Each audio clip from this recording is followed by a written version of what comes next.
ఎందుకంటే ప్రభుత్వం మనని పాడు చేస్తుంది తప్ప బాగు చేయదు. మన తెలుగువారి అదృష్టం ఏంటంటే ఇక్కడ నైజాం పాలన, అక్కడ క్రైస్తవ పాలన. అదృష్టవంతులే. ఎందుకంటే తెలుగువారికి ఏమ్మా ఎందుకంటే అదృష్టవంతులు ఎవరుంటారు చెప్పండి.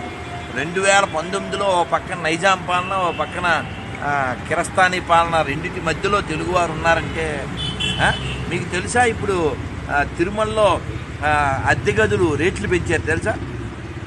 ఎందుకంటే మనమంతా దయతో అద్దె గదులు తీసుకోవాలి. 10,000 రూపాయల టికెట్ తీసుకోవాలి. ఎందుకంటే పాస్టర్కి నెలకు 5,000 ఇవ్వాలి. వాళ్ళకి ఎంత ఇబ్బంది ఉంటుంది. మనం కదా సపోర్ట్ చేయాలి. వారు జెరూసలేం వెళ్ళారు, 60,000 ఇవ్వాలి. నువ్వు కదా హెల్ప్ చేయాలి. హజ్కి వెళ్ళే వాళ్ళకి 60,000, 30,000 నువ్వు కదా ఇవ్వాలి. కాశీకి వెళ్ళడానికి మనకి ఇవ్వరా? నువ్వు గాడిది, నీకెందుకు ఇచ్చేది? నువ్వు ఉన్నది గాడి సేవ చేయడానికి. అంతేనా? అరే హిందువులు ఉన్నది సెక్యులరిజం అనేటువంటి భూతాన్ని మోయడానికి. అంతేనా? సెక్యులరిజం అనే పల్లకి నువ్వు మోయి. నువ్వు మోస్తూ ఉంటే మేము పైన కూర్చొని నీ మీద అని ఊస్తూ ఉంటాం. హిందూ ఉగ్రవాదం అని. అర్థమైందా? నువ్వు నోరెప్పకు. నువ్వు హిందువు కదా, నువ్వు పడుండు.